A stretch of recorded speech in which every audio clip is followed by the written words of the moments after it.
Imagine this. It's late at night. Your street is quiet, and then, off in the distance, you hear a slow, steady creak of wooden wheels.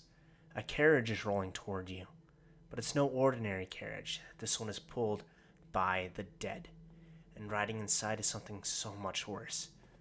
This, my friends, is the story of the Andong Pocong. I first heard this legend from my mom, and I'm half Indonesian. She grew up in Indonesia. And she was always told that this legend was called the Pagabluk, which means plague in English. And it came up in conversation. I was telling her about the story of the black eyed children and how if you let them in, you can be infected with some sort of strange disease, bad things will happen to you. And she looked at me and she said that is so similar to the legend that she grew up with. That her family told her about this legend, and it sent shivers down my spine. It's like all over the world there's these legends that all kind of tie together, and this is an example of one of those things. Now, I want to set the scene before we dive further into this. Now, Indonesia is the world's largest island nation, with more than 17,000 islands scattered between the Indian and Pacific Oceans. It's the fourth largest country in the world by population. Over 270 million people call that country home, speaking hundreds of languages and practicing a mix of faiths. It's the largest Muslim country in the world, though it also has various Buddhist, Hindu, and Christian faiths that permeate the local population. It is the land of many active volcanoes, dense jungles, and remote villages, a perfect breeding ground for ghost stories. And with so many cultures living side by side, Indonesia has one of the richest collections of supernatural legends in the world. Tonight we're exploring one of the darkest, the story of the Andong Pocong, the plague carriage.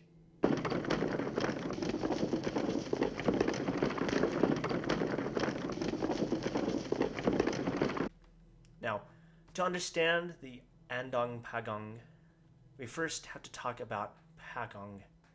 In Indonesian and Malay folklore, a Pagong is the ghost of a person who has died but hasn't been properly released from their burial shroud.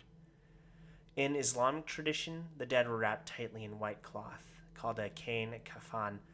If the bindings around the body aren't untied after 40 days, the soul is said to become trapped. And a trapped soul doesn't rest, it rises. The Pagong hops around, literally hopping since its legs are still bound, and terrifies the living.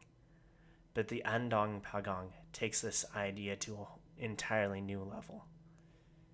The word Andong means a traditional horse-drawn carriage in Javanese culture, but the Andong Pocong is no normal ride. The carriage is pulled by Pocong, dragging the carriage of the plague. Legend says the carriage appears during outbreaks of diseases.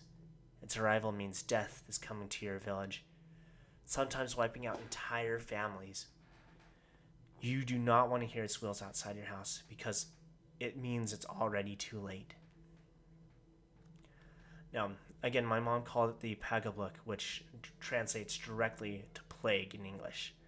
And in many parts of Java, where my mom grew up, the Andong Pocong isn't just a ghost story. It's tied directly to epidemics.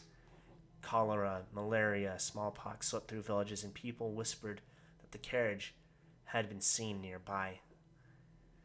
It's the embodiment of fear during the times of sickness, the same way Western legends like the Grim Reaper show up when someone's about to die. The Andong Pocong shows up when a whole community is about to suffer. Now, I want to tie this back to the conversation I had with my mom about the black-eyed children. To sum up, the black-eyed children is a legend that started in the 1970s here in America.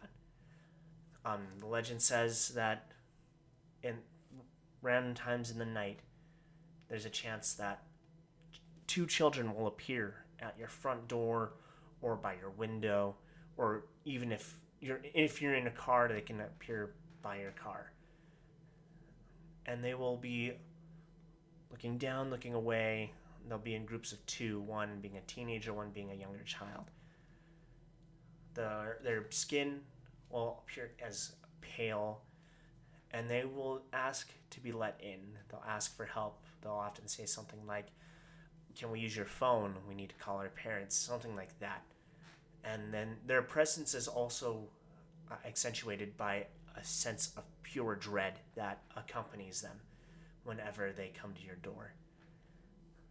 And then when you look into their eyes, you'll notice that they are completely black, just entirely black. And when you notice their eyes, they'll start getting aggressive, demanding to be let into your home. And legend says that there will be some sort of compelling force that will make you want to open the door, but then that sense of dread will kick in so much stronger. And oftentimes, most of the time, you'll be able to resist the urge to open, and they'll leave, no harm. There are stories of when people do let them in. A prominent one was a woman who let in the children. They walked around for a bit. They didn't do anything, and then they just said thank you and then left. But then shortly after, her husband got diagnosed with aggressive cancer. She got some sort of autoimmune disease or something rare, and I think their puppy died. I'd have to review the old story, but I was telling my mother about that, and that brought up the legend of the Andong Pocong and the Pegabluk that she grew up with. She described it not so much, where she lived, she described it as not being so much a carriage that you can hear coming, but a knock at the door. And this is a variation of the traditional Andong Pocong legend. And it says that if you hear a knock at your door in the middle of the night, that you do not answer it, you do not get out of bed, you do not acknowledge it in any way.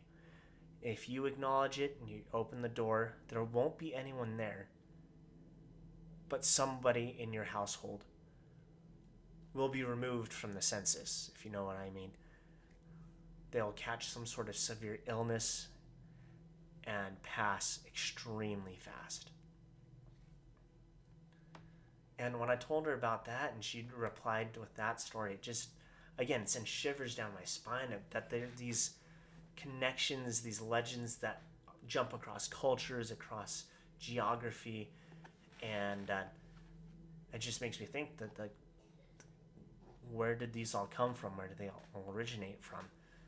And it also makes me think of old vampire legends, how the vampires aren't able to cross the threshold into your home unless they're invited in.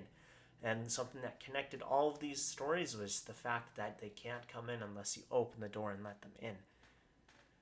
So it makes me think, it's just, what if there is some sort of malevolent force that is ancient, that has been passed down in oral tradition throughout the centuries, about some sort of malevolent force that used to exist, that if we allowed it in, it would destroy us. Now, to tie it back to the Andong Pocong, stories about that legend go back generations. People describe hearing creaking wheels late at night, but when they rush to look outside, there's nothing there. Some say you can hear it more clearly if you're sick or close to death. Others tell of entire villages where multiple families died after the carriage was heard passing through. And there are braver souls who claim that they actually saw it. A shadowy carriage pulled by figures in white, faces bound, their bodies jerking as they dragged the wheels through the dirt. Some say the driver was death itself. Others don't know what to describe at all. When I pressed my mom further about the Pegabluk that she grew up with, she said she never experienced it herself, but it was something her family enforced quite vigorously. They made sure that they knew and they understood that they don't answer the door, they don't acknowledge the knocking. She said that she never experienced it, but she said that some of her aunts and uncles did. She just said that they told her that they've heard the knocking before. They never got up and answered it, but they've heard the knocking. And that just, I don't know, it freaks me out because that's so close to home, you know? It's not some sort of article I'm reading online or some Reddit post about some random stranger on the internet who had an encounter. That's family. That's blood relative. That's something that is connected to me. It's, I don't know. It's just, it's just a particular tale that freaks me out particularly because it is so close to home. So what do you think? Is the Andong Pandong just a cultural metaphor of plague and death? Or is there really something rolling through the streets at night, pulled by the restless dead, bringing sickness in its wake? All I know is this: if you're ever walking alone in Java and you hear the creak of wheels behind you, don't